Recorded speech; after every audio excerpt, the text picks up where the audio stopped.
Assalamualaikum warahmatullahi wabarakatuh. Saudaraku kaum muslimin dan muslimat, saudara sebangsa setanah air, apapun agama Anda, apapun keyakinan Anda, apapun aliran Anda, kita adalah satu, bersaudara, Indonesia. Saudaraku kaum muslimin dan muslimat, saudara sebangsa setanah air, dimanapun Anda ada berada, berjumpa kembali dengan saya Abu Fikri dalam rangka kebaikan dan kebenaran untuk mempermudah langkah-langkah kita menuju jalan selamat. Saat ini adalah pukul 00 waktu Mekah Al-Mukarramah. Saya berada di Hotel Hilton di depan Masjidil Haram. Beberapa waktu yang lalu sudah bergerak dari Indonesia menuju Timur Tengah ini, yaitu dalam rangka ibadah umroh. Berangkat itu tanggal 29 ya, 29 Maret 2024. Kalau saya tidak salah itu hari Kamis ya. Nah sekarang sudah tanggal 8 Maret 2024. Ya Jumat, bukan Kamis, Jumatnya. Insya Allah nanti siang kami akan bergerak, berjalan kembali ke tanah air tercinta Indonesia. Adapun yang hendak saya sampaikan dalam kesempatan ini adalah katakanlah semacam oleh-oleh atau perolehan daripada pengalaman saya waktu umroh. Tapi di sini tidak menceritakan pengalaman spiritual, tetapi pengalaman yang saya lihat daripada para peserta umroh dari segala penjuru dunia. Nah oleh karena itu mohon dimaklumi ya, namanya kamar ya, tempat tidur. Ini ada 3 orang saudara saya yang masih tidur ya. Mungkin dengkurnya masuk ke dalam video ini, itu jangan didengar, biasalah itu. Insya Allah mereka ini jam 2 akan dibangunkan, karena kami jam 3 dan melaksanakan tawaf wada bersama mengelilingi Ka'bah sebagai tanda Baitullah hakikat. Saudaraku kaum muslimin dan muslimat, saudara sebangsa setanah air dimanapun Anda ada berada, yang saya hendak sampaikan adalah firman Allah ya. Firman Allah itu yang menceritakan tentang haji, dan di situ kita lihat ya ada beberapa hal yang menarik pada surat Ali Imran ayat 97 ya. Ada kalimat yang berbunyi walillahi 'alan nasi hajjul bait man istata'a ilaihi sabilah wa man kafara wallahu ghaniyun 'anil alamin. Kalau di Indonesia kan, bagi Allah itu atas manusia. Ingat, bagi Allah itu atas manusia. Ada kewajiban untuk datang ke rumah ini, yaitu bagi mereka yang mampu datang kepadanya. Barang siapa yang kafir, yang ingkar, yang membantah daripada kehendak Allah ini, sesungguhnya Allah itu maha kaya di atas alam semesta. Nah, ayat ini diartikan oleh saudara kita secara umum ya, itu adalah orang-orang yang dihimbau untuk haji dan umroh. Mereka ada yang mau, ada yang tidak mau. Tetapi bagi mereka yang sudah mampu, usianya mampu, energinya mampu, keuangannya mampu, dia tidak datang, maka menurut Allah dia adalah kafir, ingkar, menentang ketentuan. Kenapa? Ya tidak ada alasan. usia cukup, energi cukup, uang pun cukup. Semestinya mereka mendatangi seruan Allah melalui Ibrahim saat itu untuk mendatangi Baitullah atau Ka'bah sebagai tanda Baitullah hakikat. Nah, saya tidak akan bercerita tentang orang-orang yang tidak mau datang, tetapi saya tidak bercerita kepada mereka yang mau datang, terutama mereka yang berada pada processing umroh, bukan haji, umroh. Tapi kisah ini tidak jauh berbeda, karena masalah haji dan umroh itu ada beberapa perbedaan. Pertama, masalah waktu. Nah, itu berbeda itu. Kalau haji kan harus bulan Zulhijjah. Harus bulan Zulhijjah. Kalau umroh ya kapan saja boleh. Kemudian dalam haji itu ada proses wukuf di Arafah, jumroh Aqabah atau melempar jumroh, dan lain sebagainya. Nah, kalau umroh tidak ada dia wukuf di Arafah, tidak ada melempar jumroh, tidak ada. Tetapi yang lain-lainnya sama. Tawaf, kemudian sa'i, kemudian tahlul atau menggunting rambut, sama. Nah, di sini sebagai orang yang langsung terjun mengalami, maka saya akan ceritakan beberapa hal yang penting untuk kita ketahui, terutama bagi kita yang sudah usianya masuk, tenaganya ada, uangnya ada. Oke, ya. Umroh itu, saudaraku, pekerjaannya itu tidak banyak, cuman 3. Pertama, bergerak dari hati ke luar diri, dari negeri ke luar negeri, menuju kota Madinah, kota Mekah, untuk melaksanakan ibadah. Itu yang pertama. Nah, di sini kita mengorbankan harta, waktu, dan tenaga. Harta, waktu, dan tenaga disimbolkan dengan air mata, keringat, dan darah. Jadi bagi mereka yang melaksanakan umroh ataupun haji,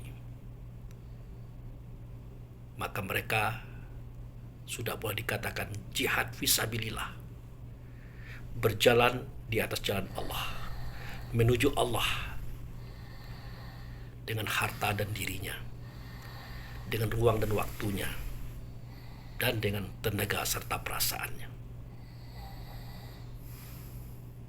Bagi mereka yang gugur, yang wafat, meninggal di dalamnya, hukumnya syahid. Bahkan Rasulullah mengatakan seketika tawaf, ya, seketika sa'i, seketika mereka berada di padang Arafah, lempar jumrah atau apa, dalam situasi yang menggunakan ihram, ya, maka itu cukup dia itu dikafani dengan kain ihramnya. Bahkan ada lagi bahasa yang mengatakan tidak dimandikan itu tidak apa-apa, karena darah mereka itulah darah suhada, darah penyaksi Tuhan di dalam perjuangannya. Tetapi jika dimandikan, alangkah baiknya, karena ada air, ada pelaku daripada untuk memandikan itu. Kemudian dikafani dengan kain ihramnya, disolati dan dikuburkan di tempat itu juga. Jadi itu sudah merupakan jihad fisabilillah. Apa artinya? tidak ada balasannya kecuali satu saja, syurga. Kebahagiaan dunia, kebahagiaan akhirat. Itu kalau dia wafat. Kalau tidak wafat, tetap dia dapat syurga, yaitu kebahagiaan dunia dan kebahagiaan akhirat. Tapi Pak Abu Fikri, ada juga sih orang yang umroh, orang yang haji, justru pulang dari ibadah itu, mereka bukan melahirkan angin sorga, tidak menciptakan suasana sorga, melainkan mereka melahirkan suara neraka, kata neraka, sikap neraka, emosi tinggi, perkataan kasar, kadang-kadang suka bertengkar, suka membantah, melawan, terkadang tidak jarang menyakiti hati orang. Kok bisa begitu? Nah, ini jangan disalahkan umroh dan hajinya, tetapi ada yang keliru daripada amalannya sebagai peserta umroh dan peserta haji. Begitu. Oke. Nah, yang kedua, tugas kita seketika umroh ataupun haji tadi, yaitu melaksanakan rukunnya tadi. Kalau umroh itulah kita mengadakan niat umroh. Kalau haji ya menyatakan niat haji. Nah, itu dipasang di saat kita mulai memakai baju ihram. Baju ihram itu artinya 2 lembar kain kalau itu laki-laki ya, yang tidak berjahit. Nah, itu. Nah, mulai daripada saat itu, situasi dan kondisi dia sudah suci, sudah bersih. Dia tidak boleh lagi ngomong kotor. Dia tidak boleh lagi mencabut atau merusak tanaman, membunuh hewan, memakai wangi-wangian, tidak boleh lagi. Dia tampil dalam keberadaan diri sejati, apa adanya. Kemudian bergerak ke kota Mekah, ya.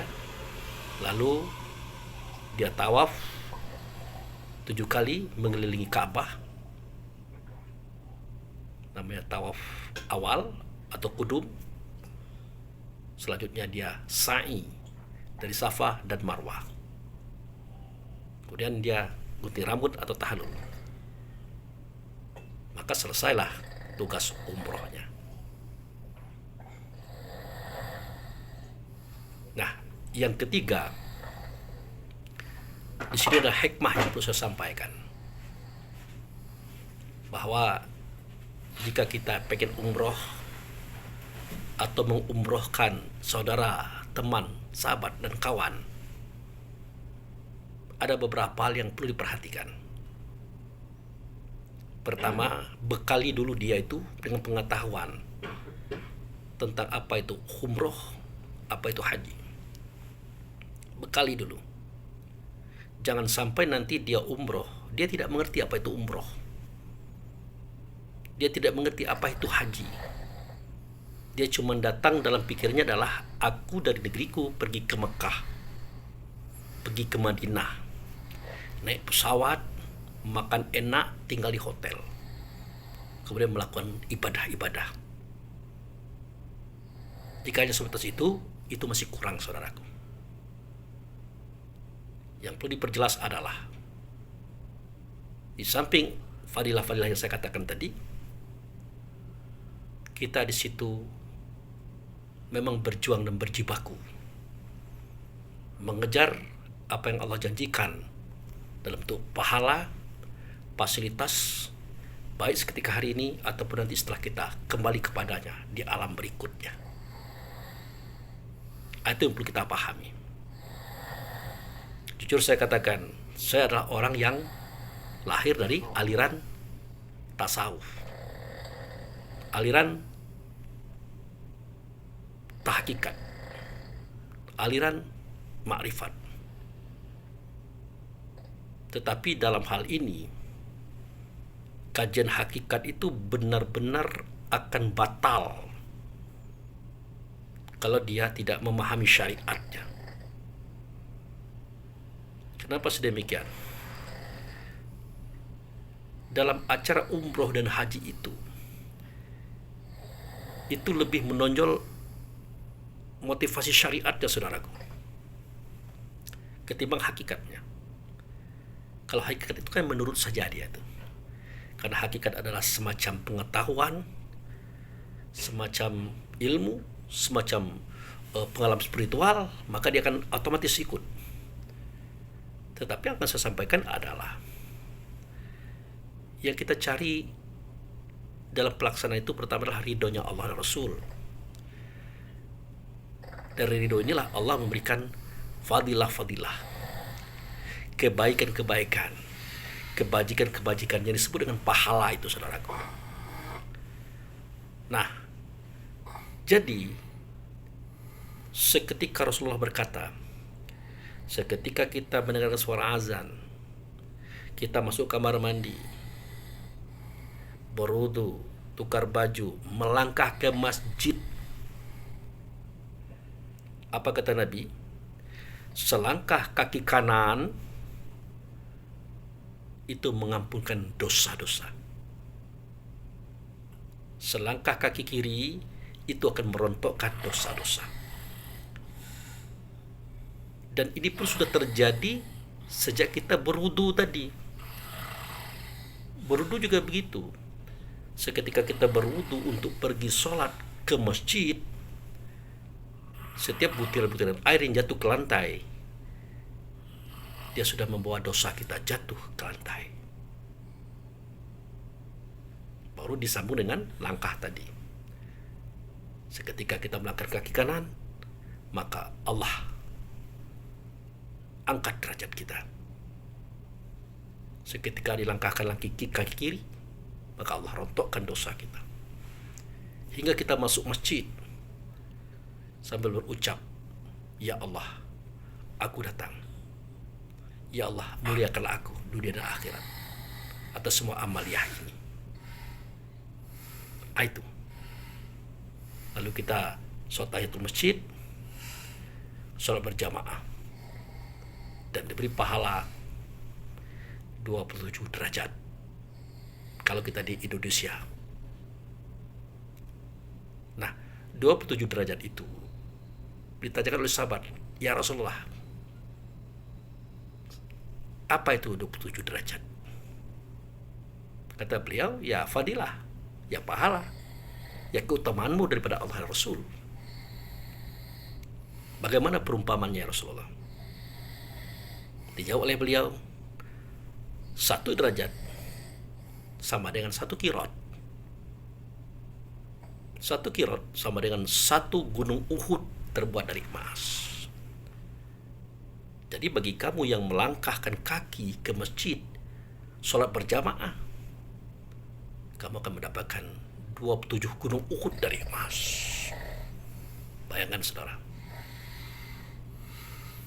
Lalu bagaimana bagi mereka yang umroh dan haji? Ya perkirakan saja.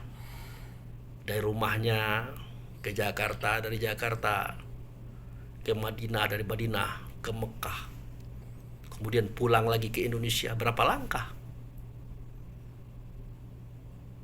Berapa banyak fadilah dia angkat harkat karena langkah kanan, digugurkan dosa karena langkah kiri. Kalau dihitung dengan langkah, berapa langkah itu? Sebegitu tingginya fadilah bagi mereka yang pergi umroh dan haji itu, saudara. Itu. Nah, kemudian seketika azan dikumandangkan, kalau untuk negeri kita Indonesia, sholat di depan rumah atau di samping rumah, karena di situ ada masjid, secara otomatis sudah jelaskan itu 27 derajat. Nah, kalau kita umroh atau haji, kita mampir dulu di Madinah, mendengarkan suara azan, kemudian lafaz azan itu kita ikuti. Itu fadilahnya luar biasa, saudara. Pahalanya luar biasa, saudara. Fasilitas akhirat dunia kita luar biasa, saudara. Kenapa sedemikian? Bagi kita yang ahli hadis, silakan cek hadisnya itu. Bahwa Rasulullah pernah berkata, barang siapa yang mengajak orang berbuat baik, maka dia akan mendapatkan pahala, kebajikan, fadilah daripada Allah. Satu. Yang kedua, dia pun akan mendapatkan pahala, fadilah, kebajikan daripada Allah atas semua orang yang datang, atas semua orang yang mengikuti semua kebaikan yang diajak kepada manusia itu, tanpa mengurangi pahala orang yang diajak. Jadi artinya begini, kalau kita mengajak orang berbuat baik, itu sudah berpahala, sudah mendapatkan fadilah, sudah mendapatkan fasilitas akhirat daripada Allah dan Rasul. Nah, kalau ada yang mengikut, berapa banyak orang yang mengikut, maka kita mengajak akan dapat sebanyak orang yang mengikut tadi, tanpa mengurangi fadilah, ya, keutamaan yang dimiliki oleh si pengikut. Nah, coba kita bayangkan, ini baru cerita azan loh. Seketika orang azan di Masjid Madinah, kita sudah duduk dalam masjid sambil mengikuti suara azan tadi.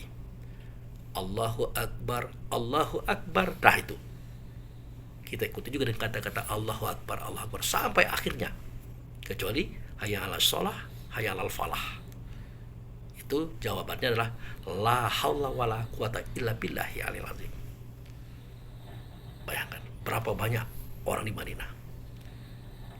Itu sholat di Madinah itu, saudaraku, kalau di negeri kita itu, kalau kita sholat di masjid itu 27 derajat, 27 kirat, 27 gunung Uhud yang terbuat dari emas, itu satu sholat. Sedangkan kita sholat adalah 5 waktu. Kita belum cerita tentang sholat sunnah lah. Di negeri kita saja 27 dikali 5 itu berapa itu? Sudah 135 bukit Uhud dari emas bagi setiap kita. Tapi bagi setiap muazin lebih, sangat banyak sekali. Bagi mereka yang mengikuti suara muazin sama dengan muazin, sangat banyak sekali. Nah, bayangkan di Madinah itu, saudaraku. Barang siapa yang sholat di Madinah berjamaah di masjid, itu sekali sholat itu fadilahnya, pahalanya, ya, keutamaannya diberikan oleh Allah 1000 derajat, 1000 kirot, 1000 gunung Uhud dari emas. Berapa banyak orang yang sholat di situ? Lebih dari 1000 orang, 2000 orang, 3000, bahkan 10.000 orang. Kalikalah pahalanya, fadilahnya. Itu semuanya datangkan, dipanggil, diseru oleh muazin. Alangkah besarnya pahala sang muazin. Alangkah banyaknya keutamaan sang muazin yang diberikan oleh Allah Rasul, karena dia mengajak dan mengimbau orang untuk bertemu Tuhan dalam sholat. Makanya dalam kasus ini, dahulu ya, di zaman sahabat, Rasulullah menyampaikan hadis ini. Barang siapa yang mengajak orang berbuat baik, maka dia akan mendapatkan pahala ganjaran baik untuk dirinya, dan juga mendapatkan ganjaran pahala baik daripada orang yang diajaknya, tanpa mengurangi kebaikan atau kebajikan yang dimiliki oleh orang yang diajaknya. Contoh azan misalnya, Nabi bilang begitu. Akhirnya, wah, kata sahabat, enak benar si Bilal. Bilal itu adalah sahabat Nabi, Bilal bin Rabah. Dia azan terus, dia dapat pahala banyak, kebajikan banyak, fadilah banyak. Oh, kami pengen juga ya Rasulullah. Besok giliran kami loh, ganti-gantian. Lalu Nabi tersenyum. Ya, tidak begitu juga. Tidak begitu juga. Ya, suara Bilal kan memang bagus. lantunan irama nadanya hebat, menyentuh rasa diri kita. Lah kalau kita kan suaranya beda. Tapi ya Rasulullah itu masalah fadilahnya itu, pahalanya itu, keutamaannya itu kami pengen dapat loh. Oke, begini aja kata Nabi. Biar kamu sama-sama dapat sebagaimana pendapatan Bilal, perolehan Bilal, pencapaian Bilal seketika dia azan. Ya kamu ikutilah suara katanya seketika dia azan. Seketika dia mengatakan Allahu Akbar, Allahu Akbar. Nah kamu ikutilah itu. Kamu ikuti. Seterusnya sampai akhir. Berapa banyak Bilal dapat, kamu pun juga dapat. Asalkan kamu mengikuti ucapan Bilal di dalam azan tadi. Jadi tidak mesti ganti-gantian loh. Ya begitu ya Rasulullah. Iyalah. Oh. Nah, saudaraku bayangkan itu. Di Madinah, pahala orang yang sholat, fadilah orang yang sholat adalah 1000 derajat. Atau 1000 gunung Uhud terbuat dari emas. Berapa banyak muazin itu mendapatkan pahalanya. Ini belum lagi imam. Nah, ini lain lagi imam. Nah, itu. Nah, kalau di Mekah, di Masjidil Haram, Baitul Mukarramah, itu bukan 1000 derajat saudaraku. 100.000 derajat. Sekali sholat 100.000 derajat per orang. Yang sholat lebih dari 1.000, 2.000, bahkan 10.000, jangan 100.000 sekali sholat. Kalikanlah itu. 100.000 orang dikali 100.000 pahala yang mereka miliki. Sebegitu banyak pahalanya muazin. Kebajikan muazin, fadilah muazin yang didapat pada Allah dan Rasul seketika dia mengumandangkan salat. Seketika dia mengajak orang untuk salat dengan azannya itu. Nah, kita pun ikut melafazkannya. Dia bilang Allahu Akbar, Allahu Akbar, kita bilang Allahu Akbar juga. Sampai la ilaha illallah. Kita juga mendapatkan sebanyak itu saudaraku, fadilah daripada Allah Rasul, pahala fasilitas akhir dunia daripada Allah Rasul. Inilah pencapaian yang harus kita pikirkan seketika kita hendak umrah atau haji, gitu loh. Belum lagi seketika kita mengikut imam. Kalau muazinnya saja sudah sebegitu hebat pembayaran daripada Allah Rasul, berapa pula imam? Luar biasa besarnya. Jauh hebat daripada muazin tadi. Ya imam, pemimpin. Sama dengan kita di mana, di kantor manapun, di organisasi manapun, dalam pekerjaan apapun. Siapa memimpin pekerjaan itu biasanya gajinya kan lebih besar daripada yang dipimpinnya. Kan begitu. Begitu juga dengan imam. Kalau Bilalnya, muazinnya sudah besar, kita pun juga sudah besar, sang imam lebih besar lagi. Ternyata gaji sang imam, fadilah sang imam, pahala sang imam bisa sama dengan kita kalau kita khusyuk mengikuti takbiratul ihram sampai salam yang dia bawakan seketika sholat. Itu saudaraku, pahalanya itu maksud saya, fadilahnya, keutamannya itu, fasilitas akhiratnya itu sama dengan imam, walaupun kita makmum. Nah, inilah yang dikejar, inilah yang dicari oleh orang haji dan umroh. Belum lagi yang lain-lainnya saudaraku. Kalau cerita dosa ya sudahlah, tidak bisa terhitung lagi, itu dosa kita banyak. Tapi dengan haji dan umroh digugurkan oleh Allah Subhanahu wa Ta'ala. Kalau fadilah jangan dikatakan lagi. Segitu jauh kita dari Bengkulu ke Jakarta ke Madinah dan Mekah. Itu luar biasa. Maka dalam ungkapannya tidak ada orang yang haji tadi ya, orang yang haji yang umroh tidak akan berubah mental dan spiritualnya, pasti berubah. Karena sebegitu hebatnya Allah dan Rasul menempa dia, membina dia, mengolah dia supaya jadi orang baik dan suci, bersih di hadapan Allah dan di hadapan Rasul serta di hadapan orang lain. Maka aneh saja kalau ada orang yang sudah haji, sudah umroh, tapi ya perangainya bukan berubah, malah menjadi-jadi. Itu aneh. Nah, itu setidak-tidaknya ada perubahanlah sedikit sebagai tanda bukti bahwa kita memang sudah melakukan suatu tindakan kebajikan. Tetapi bagi mereka yang tahu rahasia haji dan umroh ini tadi, mereka tidak akan dapat sedikit, dapat banyak lah. Mulai pada dia paham langkah menuju Jakarta, Madinah, Mekah, berapa banyak langkah kanan yang dilangkahkan, ya, yang diangkat harkat dan derajat.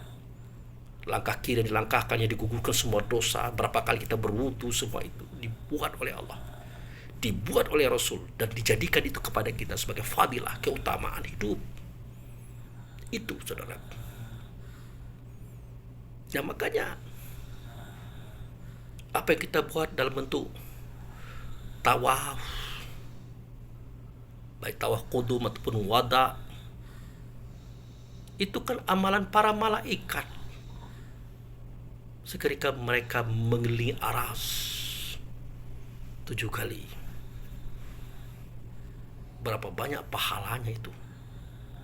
Tidak terhitung jumlah malaikat yang mengelilingi arasnya Allah. Untuk malaikat pahala itu tidak ada, karena dia itu tidak penting apa-apa, tidak butuh apa-apa. Tapi pahala mereka itu diberikan kepada kita yang tawaf, saudaraku. Diberikan kepada kita yang tawaf saat itu. Suatu sa'i berlari-lari kecil Safa dan Marwah. Itu kisah Bunda Hijir seketika melahirkan Ismail kecil, putra Nabi Ibrahim. Anda tahu berapa pahala melahirkan anak? Tidak ada pahalanya, tidak ada balasannya, tidak ada fadilahnya kecuali surga, saudaraku. Maka berbahagialah ibu-ibu yang melahirkan anak, kebenaran anaknya banyak. Kalau dia melahirkan anak satu, ya satu surganya. Kalau 10 pula surganya. Dari hal melahirkan anak. Itu surga. Nah, ini yang terjadi pada Bunda Hijir. Dia melahirkan anak dalam keadaan susah dan duka. Ya, suami tidak ada, orang tidak ada, lahirkan sendiri. Ya, tidak ada siapapun di tempat itu. Kemudian tidak ada air. Dia cari air buat anaknya. Anaknya menangis, dia tinggalkan. Dia pergi dari Safa ke Marwah. Pulang lagi ke Safa lagi, pulang lagi ke Marwah lagi. Kenapa bolak-balik sampai 7 kali? Kenapa? Karena waktu di Safa dia melihat air dari jauh. Karena pada waktu itu daerah yang dia tinggali itu adalah bukit batu, berlubang tandus mendaki dan menurun. Dia melihat ada fata morgana seperti air. Dia kira itu air, makanya dia ke sana sambil membawa tabung air. Sudah melahirkan, saudaraku, sakit, lemah, puyeng. Dia berlari-lari kecil demi cinta kasih sayangnya kepada sang anak. Tapi di sini tidak dapat air. Di Marwah tidak dapat air. Dia dilihat Safa seperti ada air juga. Dia kejar lagi sampai 7 kali bolak-balik. Dia tidak menemukan air. Akhirnya dia capek, dia lelah. Untuk tahunya itu, silakan saudaraku datang lakukan Safa dan Marwah. Anda dalam kondisi sehat, udah makan enak, udah tidur pula. Itu saya sudah capek. Konon kabarnya kata orang yang mengukur dari Safa ke Marwah itu 3,5 kilo. Bolak lagi 3,5 kilo. Nah itu 7 kali bolak-balik. Itulah berapa banyak itu. Orang sehat kayak kita aja capek, ngos-ngosan. Apalagi orang sudah melahirkan. Merintih sakit, sedih, pedih. Sambil ditekan dengan rasa cinta kasih sayang pada anaknya. Jangan sampai anaknya meninggal dunia karena kehausan atau tidak mandi. Berapa pahala Siti Hijir? Berapa fadilah yang Allah berikan kepada dia saat itu? tidak terhitung, saudara. Itu yang diberikan oleh Allah kepada mereka yang sa'i saat itu. Itu terakhir ditutup dengan tahallul sebagai tanda pengguguran semua dosa-dosa yang berwarna hitam seperti rambut. Dan banyak lagi fadilah-fadilahnya, saudaraku. Belum lagi fadilah membaca kitab Quran, membaca ayat Quran. Kenapa Pak Abu Fikri membedakan antara membaca kitab Quran, membaca Quran dan ayat Quran? Ya berbedalah. Untuk sementara kita katakan kitab Quran buku. Berpahala. Ya berpahala. Berfadilah karena kita sudah mau menggerakkan lidah kita, lisan kita, membaca suara kata Rasul yang dia adalah wahyu tadinya. Berapa jumlahnya? Allahu a'lam. Sangat banyak.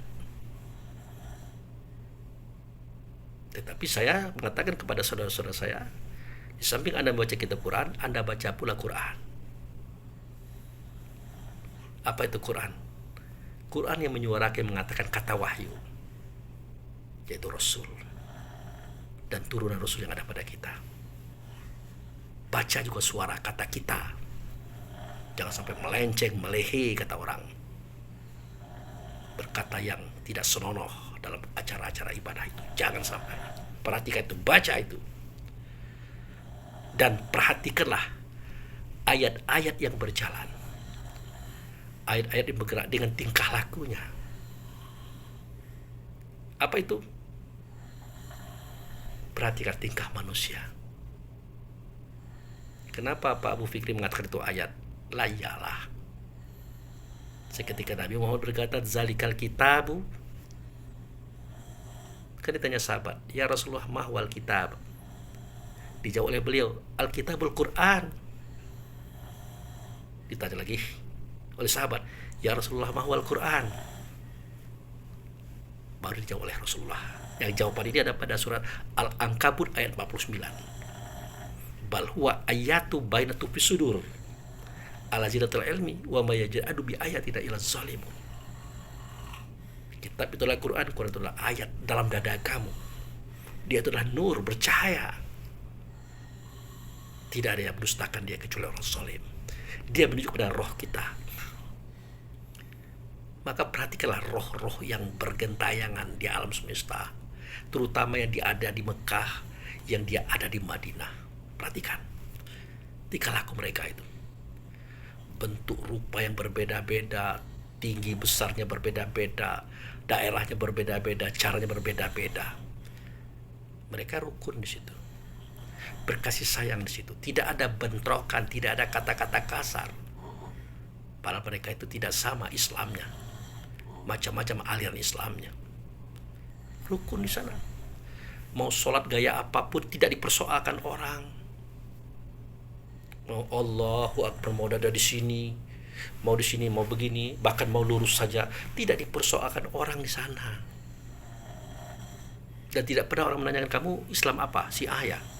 Muhammadiyah ya? NU ya? Tidak ada di sana.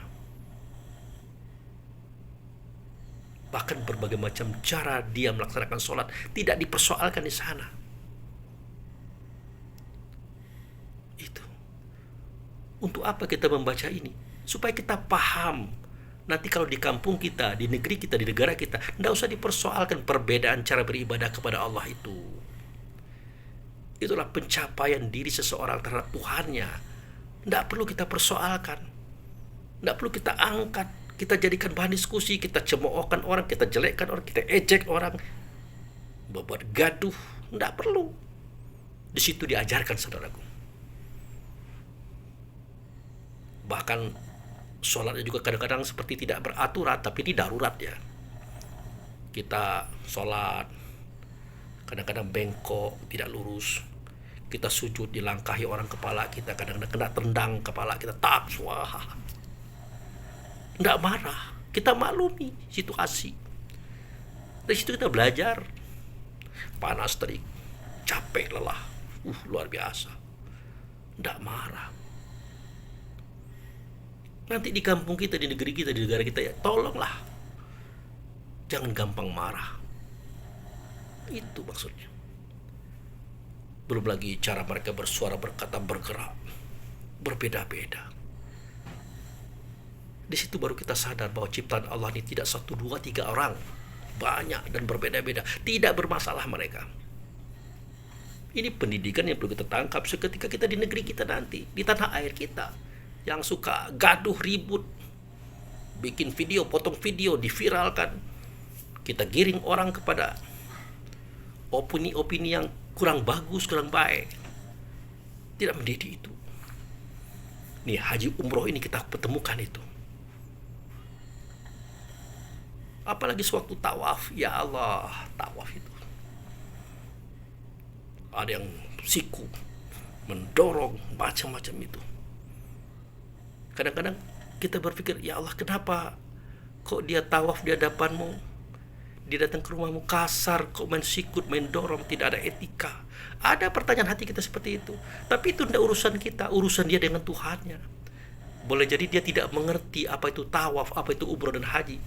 Tidak urusan kita, tapi sabarlah kita menghadapinya itu. Dan banyak orang kena siku, kena dorong, tidak dia emosi, dia diam. Dia tetap berjalan dengan langkah-langkah. Seketika melaksanakan tawaf, dia tetap menyatakan Bismillah, biiznillah, Bismillah tawakkaltu ala Allah, Bismillah Allahu Akbar, Allahu Akbar, Allahu Akbar. Seketika dia berada di depan Hajar Aswad sebagai memberikan salam pada Allah dan Rasul waktu itu. Begitu kesabaran ditempa di situ, saudara. Kita capek, lelah, tapi dibegitukan orang.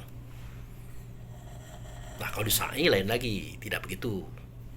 Karena sa'i kita kan enak, pakai atap, pakai AC. Tapi kalau Bunda Hijir waktu itu, Masya Allah, bukan AC, bukan atap. Kalau ada atap, atap langit. Kalau AC, AC angin. Tapi lebih banyak panasnya ketimbang dinginnya. Itu, saudaraku. Nah, terakhir dalam sampaian ini, dalam kajian ini yang saya sampaikan kepada kita semuanya, orang-orang baik semuanya, yang hendak pergi umroh, yang hendak mengumrohkan saudara, teman, sahabat, pertama kali bekali dengan ilmu pengetahuan. Ingat, kita ke sana bukan untuk tidur dan makan enak di hotel, tidak, saudaraku.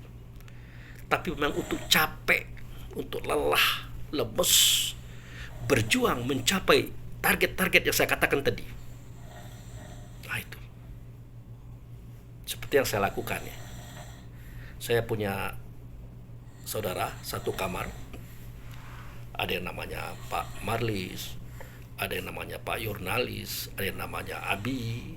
Nah, itu saya targetkan. Kalau di Madinah itu 3 kali sholat sunat, 3 kali sholat sunat di awal di akhir, di tengah-tengahnya sholat wajib. 1 kali tahiyatul masjid, berarti sholat sunahnya aja 7. Itu tuh di Madinah. Kecuali asar dan subuh ya, tidak ada sholat sunnah sudahnya. Nah, untuk Mekah tidak saya targetkan itu, tidak begitu. Tapi saya tekankan bahwa laksanakanlah sholat sunnah sebanyak-banyaknya, sebisa-bisanya. Tapi ingat, tahajud jangan sampai tidak dilakukan. Jangan tidak dilakukan. Lakukan. Kapan? Sebelum sholat subuh. Nah, jadi di Mekah dan Madinah itu, saudaraku, sholat subuhnya itu 5:30 lah. 5:30. Jadi kalau kita tahajud jam 5 masih bisa. Sementara mereka saya giring jam 4. Sudah berada di masjid. Setengah jam. Tahiyatul masjid, tahajud. Masih ada sisa waktu. Hantam lagi dengan sholat taubat, sholat hajat, macam-macam.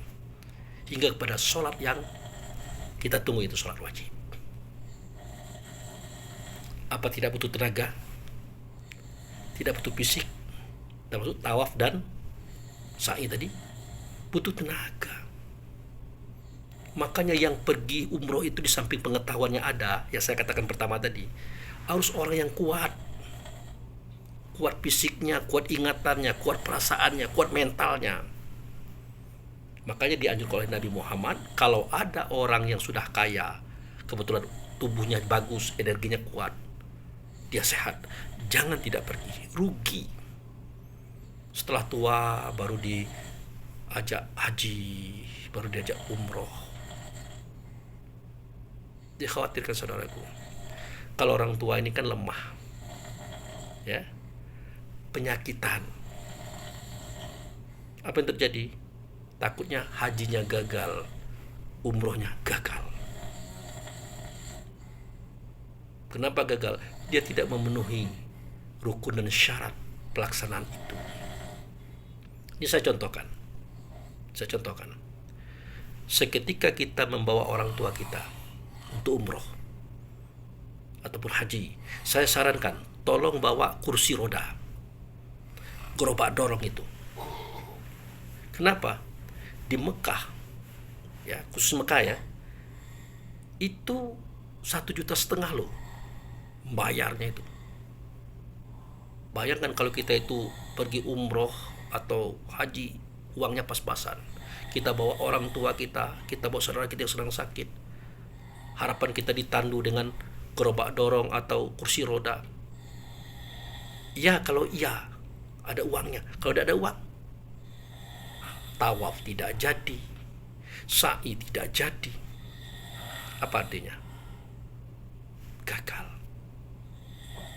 Sedangkan kita sudah mengorbankan ruang, waktu, uang, tenaga, pikiran, perasaan, tapi gagal karena lalai dalam manajemen, lalai dalam penetapan sikap tindakan kepada haji dan umroh ini.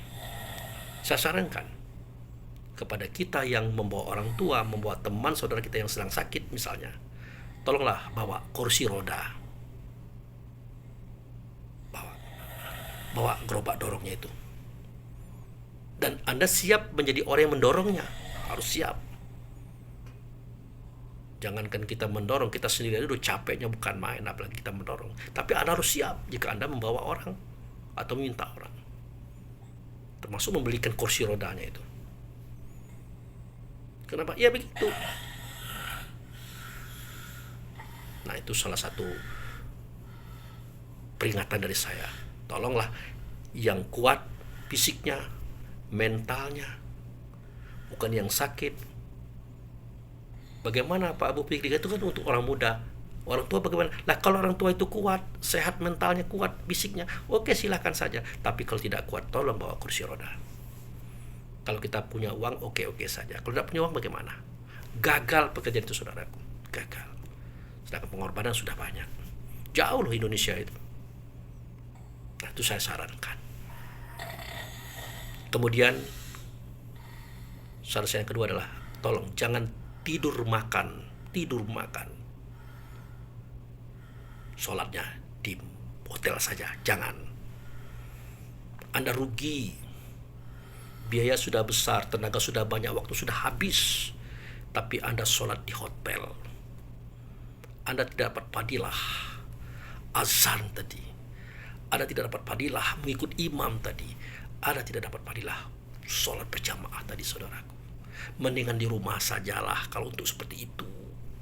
Tidak banyak uang habis, tidak banyak tenaga habis, tidak banyak waktu habis. Mendingan di rumah saja. Fadilah yang saya katakan tadi adalah untuk mereka yang menjawab seruan azan berapa ratus ribu itu yang kita dapat. Mengikut imam berapa ratus ribu yang kita dapat. Sholat berjamaah berapa ratus ribu kita dapat. Yang merontokkan semua dosa, mengangkat harkat derajat, yang memberikan fasilitas akhir berupa surga.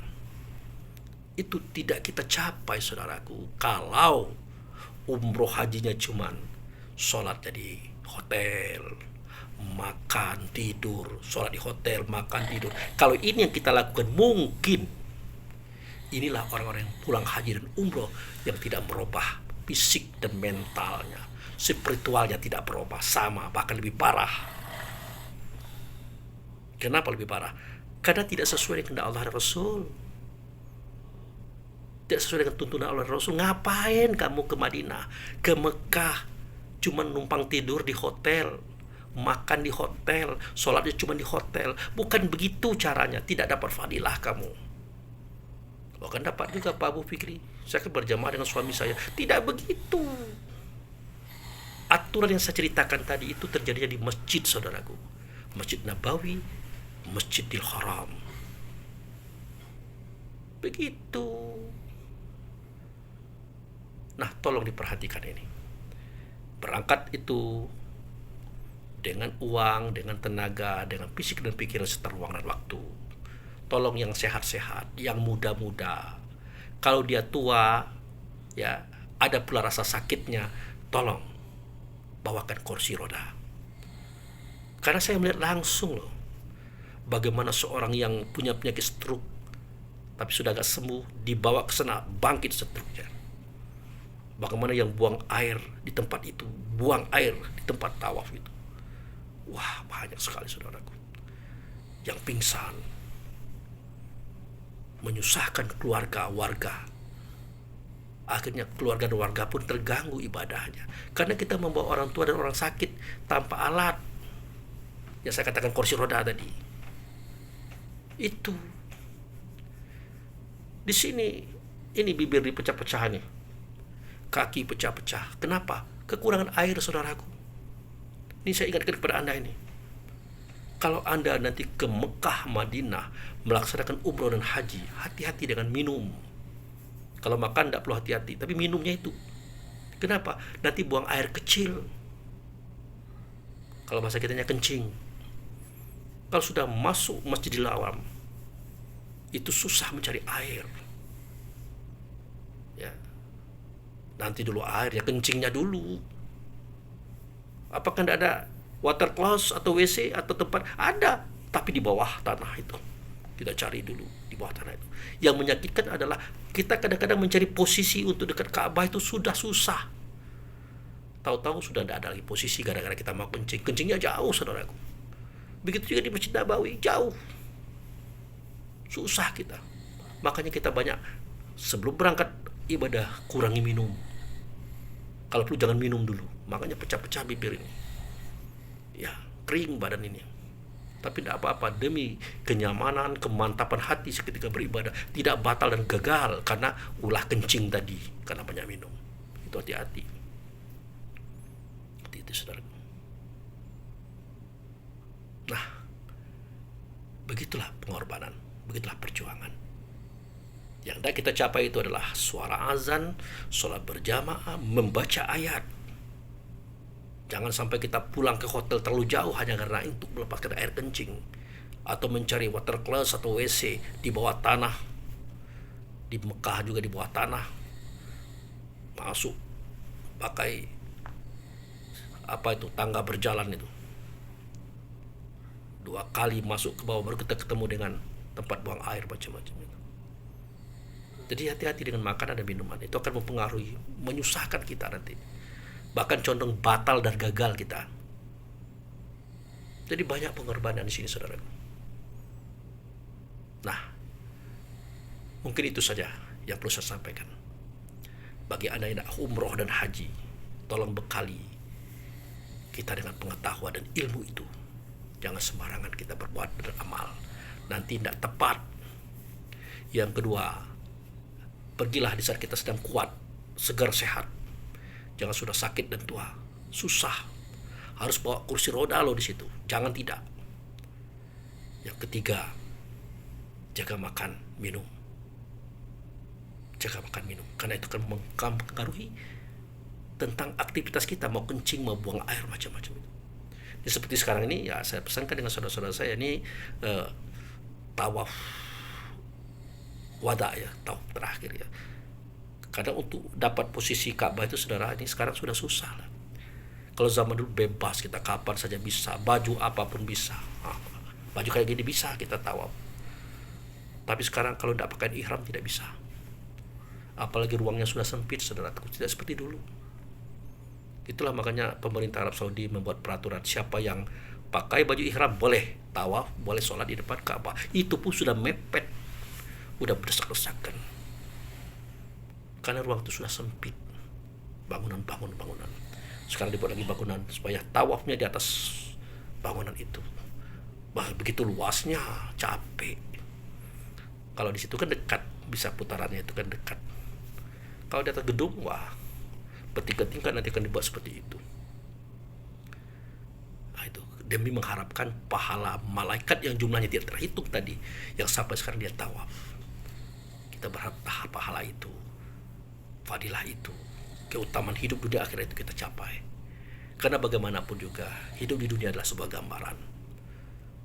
Gambaran apa? Gambar hidup akhir nanti. Kita di dunia ini kalau tidak punya uang, tidak punya rumah, tidak punya makanan, tidak punya pakaian, bagaimana nasib kita? Sengsara, saudaraku.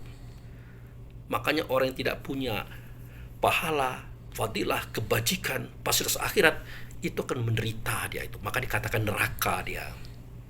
Tempatnya itu di tempat yang susah. Tapi bagi mereka yang fadilahnya banyak, pahalanya banyak, biaya akhiratnya banyak, karena dia melaksanakan ibadah umrah dan haji tadi, maka mereka aman dan nyaman, bisa beli rumah yang bagus, bisa beli kendaraan yang bagus, makanan yang mewah, indah, dan dilayani oleh pelayan-pelayan. Nah, kan itu tujuannya, itu pahala itu saudaraku. Uang akhirat, nah bahasa kitanya, yang mata duitan ini. Maaf ya, kita memang mau tak mau kita tidak boleh bohong ya, kita butuh uang. Ya, tapi bukan mata duitan juga Pak Bu. Ya, oke. Tapi kita butuh uang untuk membiayai semua fasilitas kehidupan kita. Apapun dengan uang, saudaraku. Selama itu sifatnya membeli, membayar, menyewa. Begitu juga di akhirat. Kalau uang tidak ada, rumah tidak ada, pakaian tidak ada, makan ada, babak belur, menderita, tersiksa. Oleh siapa? Oleh Allah kah? Tidak. Malaikat kah? Tidak. Oleh karena ulah kita sendiri. Oleh karena perbuatan kita sendiri. Fazuku azaba bima kuntum ta'malun.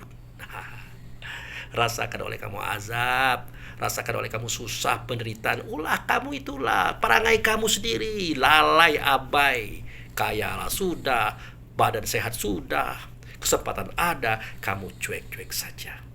Padahal adalah fasilitas yang paling cepat dan tepat untuk kita mengumpulkan pahala, kebajikan, fadilah, atau biaya akhirat di momen haji dan umroh inilah saudaraku.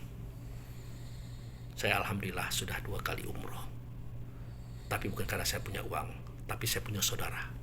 Saudara saya yang memberikan biaya semuanya. Semoga mereka yang membiayai saya akan mendapatkan apa yang saya dapatkan.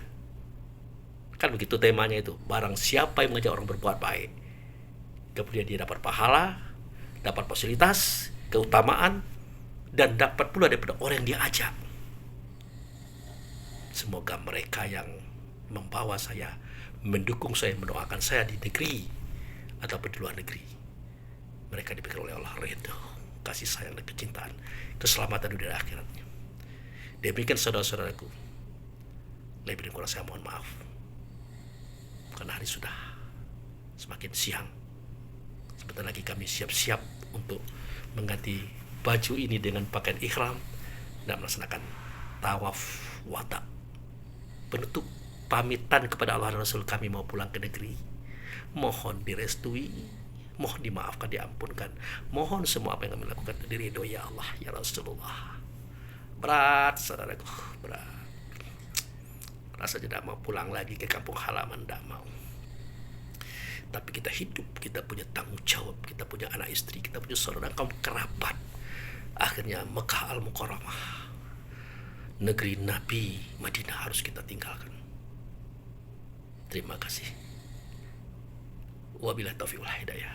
Assalamualaikum warahmatullahi wabarakatuh.